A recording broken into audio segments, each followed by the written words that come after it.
record on this. Hi, everybody. It's Andra Annette and CJ.C boy, and we are here with Entrepreneurial Life, and we're telling you the facts, nothing but the truth. So I I wanted to start this off today by talking about that quit day, that day that you have when you feel like you want to quit, when everything hits the wall, because I know we all have those days. Today was like that for me. So this guy just wants to come in. I have a pilot that comes in and records everything, and I just don't want him in here. So so tell me about a day that you've had like that where you just said, am I in the right zone, or am I doing the right thing?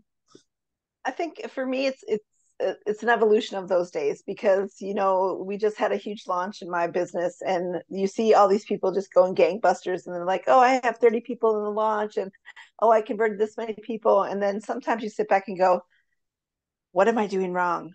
Fuck it, I've been doing this for so long, and I'm not to that point."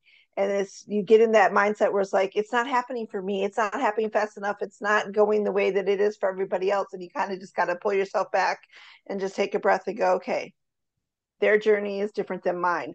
They may have some tools or some expert knowledge or something different education wise that I don't have, as far as like social selling, mindset, all those other things, where sometimes we get trapped in the idea that we're comparing ourselves to everybody else, and in reality everybody's on their own journey, and we have to stay in our own lane, put the blinders on, and know I'm doing the best that I can do with the knowledge that I have right now. And when you get in those moments and it's like, okay, I'm just going to chuck the towel in, it's over, that's when you got to dial it back a little bit and go, okay, reconnect with my why am I in this business in the first place, what is it that I want to accomplish, and how can I tap into something new and different and learn something different, or hone in a better part of a skill that can get me to the point that I want to go, instead of just saying, okay, I'm done, game over. Well, today I was just like, I spoke to you yesterday and I was like, what the F was I thinking? you know, because I teach health. I've been teaching health my whole life. So when I first came out, I said, boy, I want to make these health, but it was during COVID. I want to make everybody healthy. So, I mean, I started at like prenatal care. I don't do prenatal care, but I know enough about it. So I said, well, let me put something up for them and let me put something up for. So I did all these things. And yesterday when I saw all this stuff, I was like, what was I even thinking? You know? And then I started to, and I wasn't even talking about that stuff. I was just creating. And I think it was the fear of like just showing up, at Yeah. first. I wasn't comfortable because being in the online space, because I've always been that in-person girl that just did it. That was my job.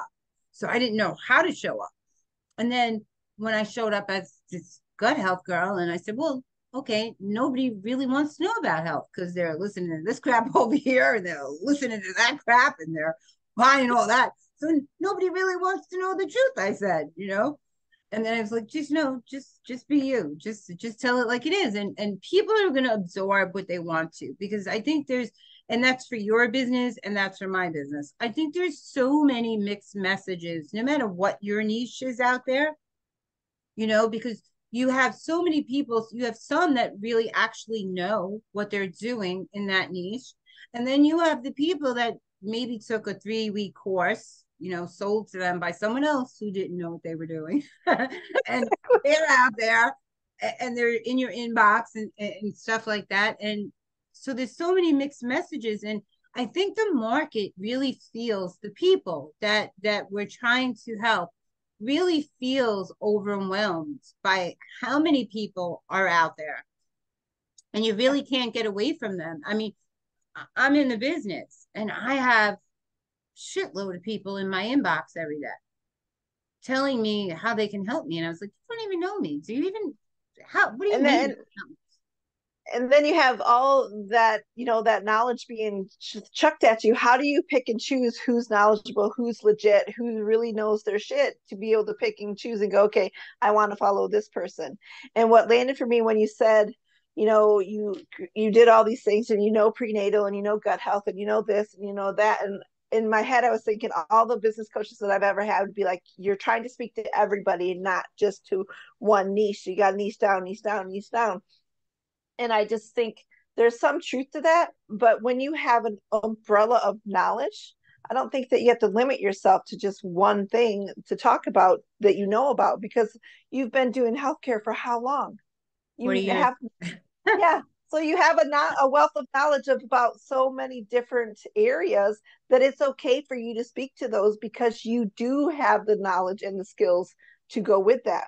But I think for a lot of people out there, it's like you get bombarded by all this stuff and all these people saying you need this, you should do this, you should do that, you should do that. And how does a normal average Joe pick? Who do I trust? Who do I follow? Who do I listen to? But because, but sometimes having too much knowledge can be a downfall. So, and I want to speak to that because um I know the endocrine gland like nobody knows the endocrine gland. So I could teach I can teach anything endocrine. I always loved it. So and that works with the gut. So when I did come online, people said you can't help everybody. And my heart said, yes, I can. So Mm-hmm. so I picked the gut because I know all disease processes are connected to there and because I suffered it. And nobody was even talking about it when I went through it, you know? So I do know that transition. But inflammation is connected, mood is connected, all these things. So when you're talking about that umbrella of things that fall under gut, people are still going to be confused because they're not putting that, gastric reflux together with their depression. So you have to really hit home with, are you feeling depressed? So it's hard to talk, even when you do niche down, you could still get lost, but there's Yeah. going to be a certain amount of people that hear you. So Yeah. I mean, I know exactly who I'm speaking to. I'm speaking to me 15 years ago, you know. So and I know they hear me. I know they hear me. Right. So the other day when I did a post about to stop listening to everybody out there, start listening to your body because that's what healthcare really is about, tuning into that. But that's also what business is about, relationships are about. That's what everything is about. If you're not honing in and listening to what's going on with you, I had an energy coach session today, right? I interviewed her for Phoenix and she sucked me in. I loved her. I said, okay, I guess I need an energy coach. And now I'm in love with her. But we're talking about how, like, your energy, everything in this world operates on vibrations. And you're big on mindset. So you know that if you're putting out those negative vibrations, that's what you're drawing towards you. So energy, all of that stuff is a big part of it. So if you're not aligned in any area of your life, even if your health is good and your mental state is good, if you're spiritually unfit or emotionally not well, it's going to throw off everything else, and it's going to impact your business, your relationships, your vocation if you have one. It does affect you, and there's so many misconceptions about, if I just get into shape, everything will work out. It's not that easy, if you just start working out. Even gut health, they're telling everybody to eat probiotics. If it was that easy, the whole world would be on probiotics. It just doesn't work like that because all those years of eating unhealthy have done some real damage on all the other systems. So you got to repair them all. So Absolutely. I think most people though are looking for that magic pill, that one, here, give me this one thing to do and it's going to fix everything in my life. But what you spoke to, like, it's mind, body, soul, it's spirit, energy, everything. It's the entire total package, where most people are just laser focused on one area. So like, yeah, I want to lose weight, so I'm going to work my ass off and exercise and do all these things. But if I'm eating crap, that's not going to do any good. And then I'm not going to lose the weight because my mindset's not in the right place. My energy's not in the right place. And then everything just goes down this, sinkhole of, oh, it didn't work, I'm not going to do it, forget it, I'm done. And I think so many people do that. or they're working out too hard too. They watch all these people that see, the whole thing with health is everybody's in a different journey, just like in business. Yep. Everybody's on a different journey. So you don't have the same BMI as I do. You don't have the same goals I do. Your idea of health and mine is very different. I might just want to feel more energized, where you might want to um, run a triathlon, so everybody's different. So we're going to have to do different things in our journey to get to those places. So, and the market is really for all of them, just like it is with this entrepreneurial game. There's a lot of people out there, everybody wants to get to six figures, everybody wants to get to seven figures.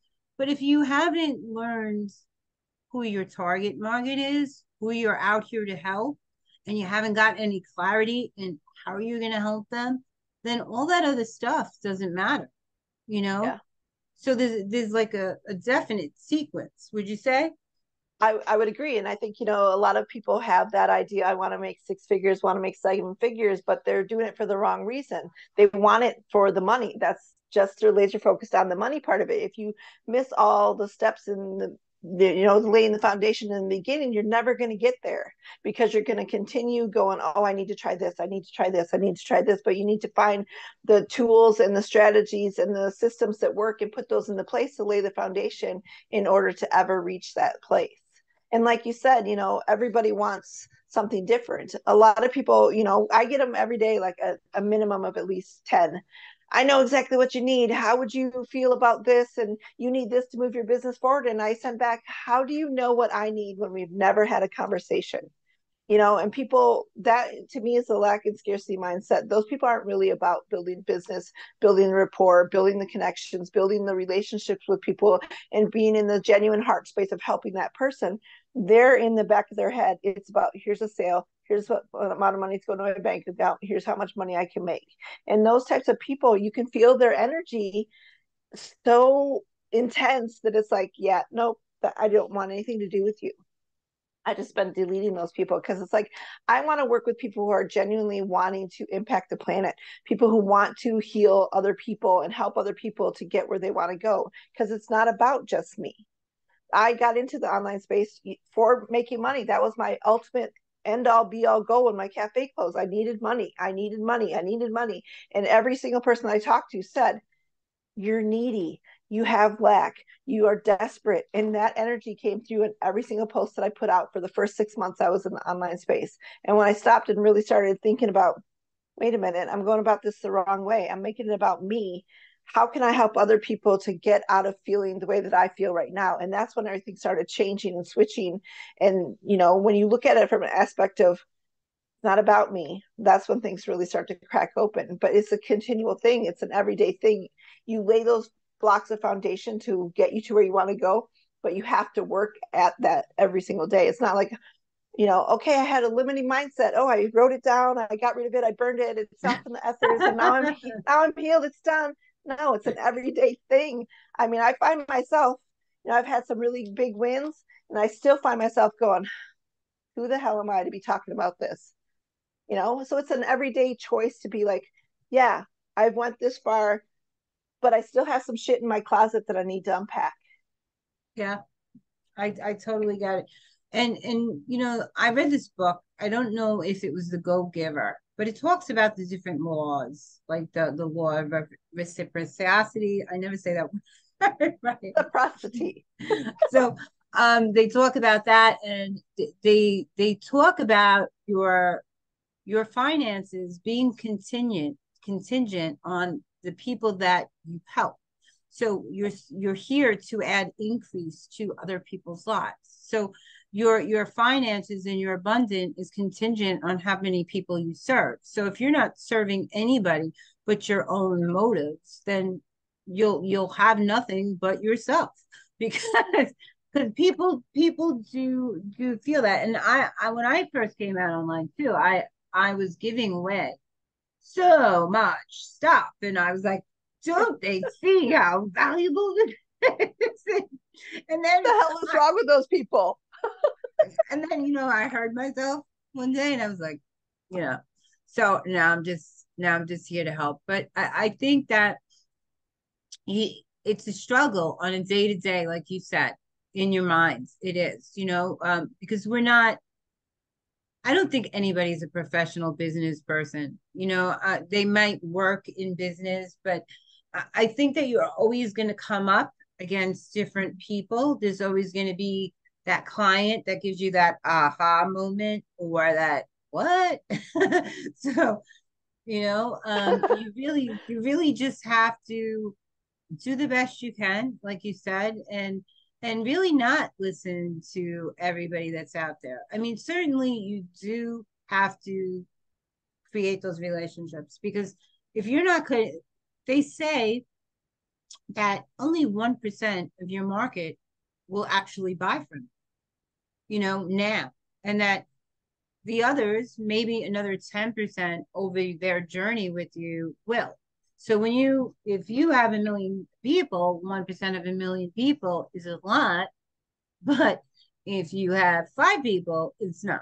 So, Right. You have to really look at it, because people are out there, throwing out these big numbers that they're just not probable. There are some people that set up shop and they do really well, really quickly. But there are other people that are out here years, and then they say either they're going to give up or it turns around, And I've spoken to people in our circle and said to them, when did things really start changing for you in their business? And they're like, year 3, year 4, year 5. So I was like, yeah, year 3. Coming. All right. So, it keeps you hopeful. But what do you think is the biggest problem that most entrepreneurs suffer from today? Honestly, I think it's comparison, comparing themselves to other people, wanting to have what other people have. And when in reality, your idea of success is not the same as mine.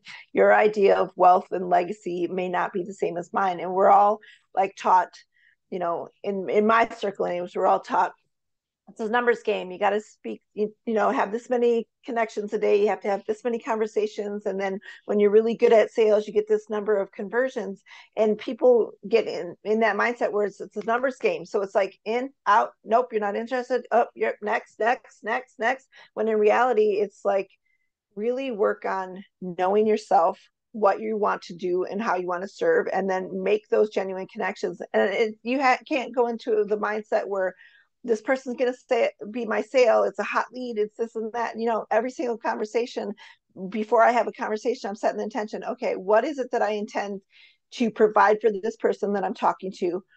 How am I going to ask the questions to get them to tell me what they need? Because it's not about me wanting them to be in my business or buy from me. It's about how can I help them to help themselves. And so I think a lot of people miss that step because they think it's a numbers game. I have to talk to X amount of people today to be able to get them in my funnel, to have X amount of conversations tomorrow to lead to a conversion, tomorrow, next day. And I think most people miss the boat on that because they're so focused on everybody saying it's a numbers game. You have to have so many no's to get a yes. And I think that's where a lot of the people that I've spoken to, that's where they struggle, because they think they have to talk to, 100 people and they have to have thousands of followers, when in reality you only really need to have one person who really gets the connection with you and they want what you have and they know that you can help them, and that person may know 10 people who they can help because you've helped them. And it's the ripple effect. It's the idea of taking that little handful of pebbles, tossing it into the water, and it makes that little ripple. But when we band together and you can help one person, and then together you can help one person, and then all 3 of you can help another person, that's how the ripple effect goes. And that's how we create the massive waves of change. And I think most people are just worried about what am I going to do and how am I going to get the results now, when in reality we're just really planting the seeds for later. And I like the whole garden idea. You plant the seeds, you're not harvesting it right tomorrow. You're planting the seeds and it's going to grow and it's going to expand. And so for me, I think it's most people miss the idea of really making those genuine connections and having that camaraderie and the idea of making impact and serving people and creating that sisterhood, when in reality most people just want to have that money in their bank account right now. So I actually have a calculator. that tells you how many people that you have because somebody gave it to me along the way. But I've never had to reach out to anybody online. I know that sounds bizarre, but people kind of see my profile and they see what I'm writing and they reach out to me with all these kinds of problems, you know, and I'm not a doctor, so I can't say yes. I had a girl reach out to me that I knew had a GI bleed. I couldn't tell her you got a GI bleed. I just started asking questions so I knew where I was going to direct her and which doctor she had to go to, you know. And then the more I asked her, she's like, "Oh my God, how did you know that? Oh my God," you know. So I make connections that way. Like people see my thing, hey, my daughter's having trouble with this. I have a friend on my page that was having trouble with her son, and was in my inbox every day for like 6 months. And I was like, okay. But now we're friends. But that's how I build the connections. And people have been referred to me, but I don't actively go out and spam people. I mean, because I Right. can't see, I think I would be insulted if somebody popped into my inbox and said, "Hey, what do you want with your health?" I'd say, "What do you mean? What's wrong with my health? I'm in better shape than you." So, or that you comment on their vacation picture when you don't know them, because that's what we're taught to do, to go out there and comment on the vacation pictures, hide in groups and give them hey, I saw your post. Did you get that answer yet? To me, those are those are kind of ridiculous things, and it sounds like really big waste of time. So I just really build connections. If people want my help, they know what I do, you know, and I offer them services. Either they want it or they don't.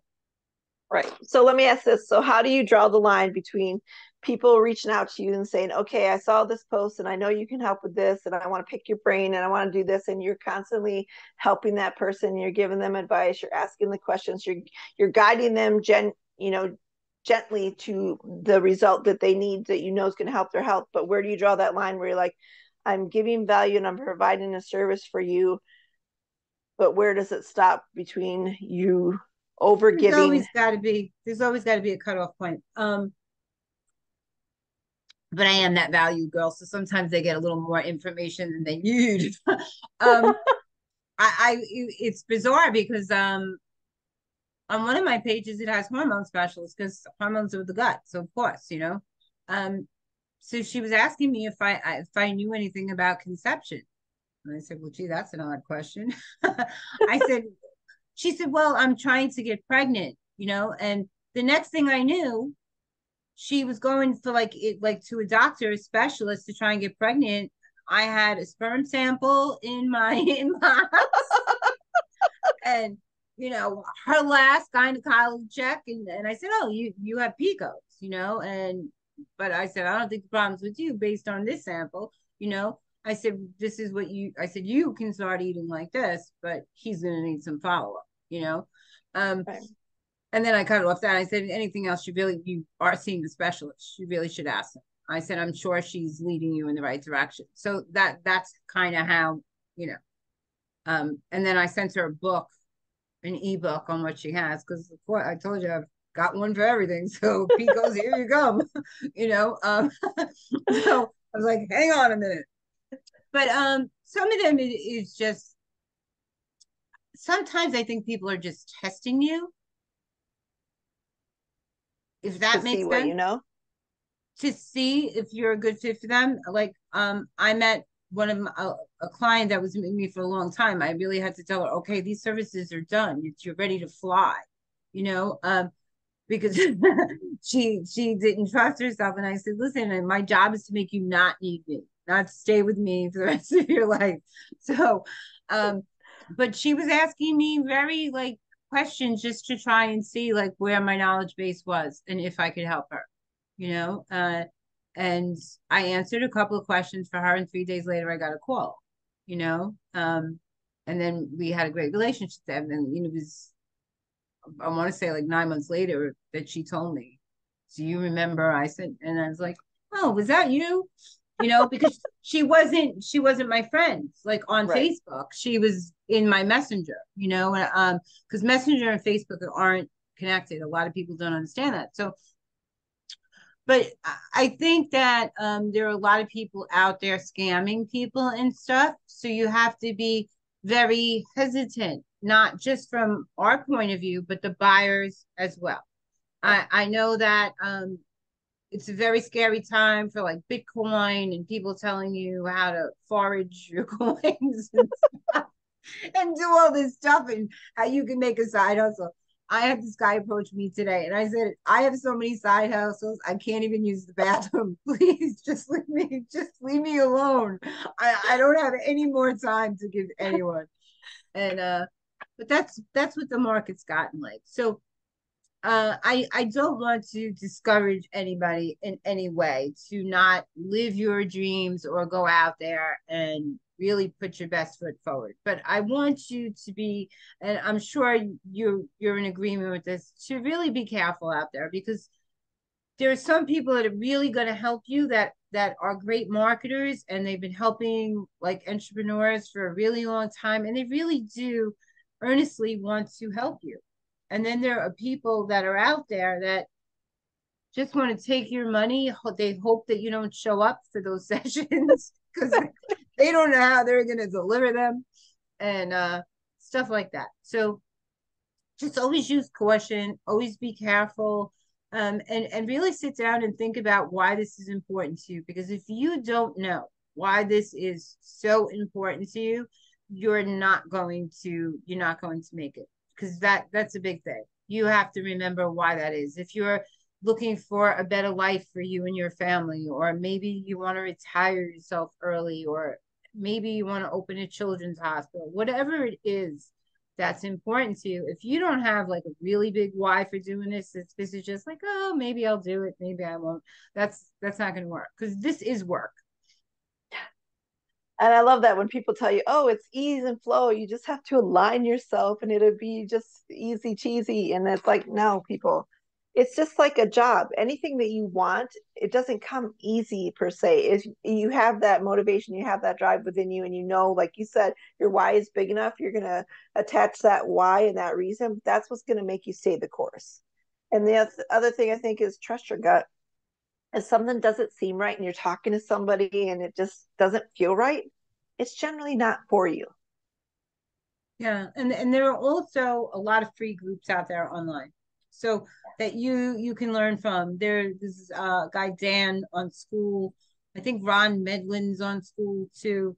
They give a lot of real help. They're not just out there trying to make money. So, and you'll find a lot of groups like that online. That you can really get help from, and they're not just trying to steal your money because you're in business to make make money. Please remember that. So if you're spending $50,000 and you haven't made any money yet, it's probably not a Stop good spending. investment. Stop spending and start like stepping back and looking at what you're doing, what's working, what's not, because you really have to that's something I'd like to speak to. When I first came online, I was just kind of throwing things out there. I wasn't analyzing what people wanted, what they, and you really do have to know what people are attracted to. So you do have to know your analytics, what's happening, to know what the market really wants. Because just because you have a great idea doesn't mean people want it. So Right. that's the thing Truth. too. And I think what lands for me when you say that is it's not about your goal. It's not about you wanting to help somebody so bad that you're going to just word vomit as much as you can to them. It's about really asking the questions and finding out what they want, because not everybody wants the same thing.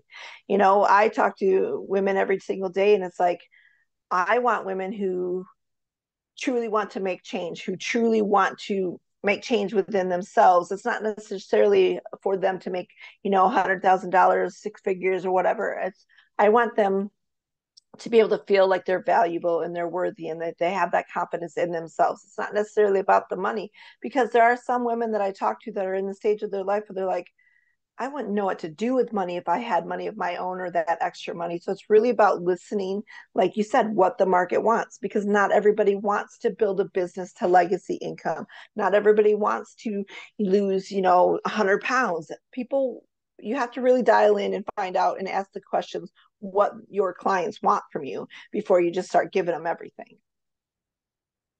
I was working with a client last night, and I asked her what comes up around her feelings around food when she thinks about going into a store, buying clothes, or and she, she was get very emotional, and I could ask six other, and I'm just using it as an example, but I could ask six other people that same question and they wouldn't have that effect.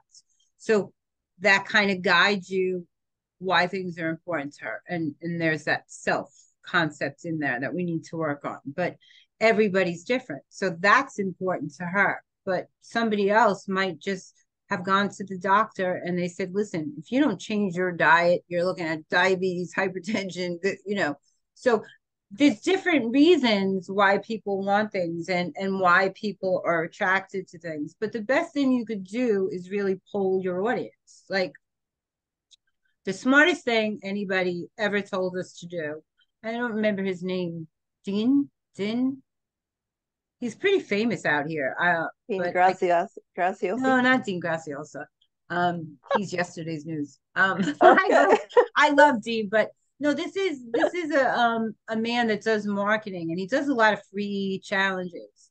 So he was talking about how we create things like crazy people, or we can go out and we can survey the market and say, I'm about to create this. Would this be something you like? Or, if I were to create a PDF for, how to get to six figures, how many people would want it?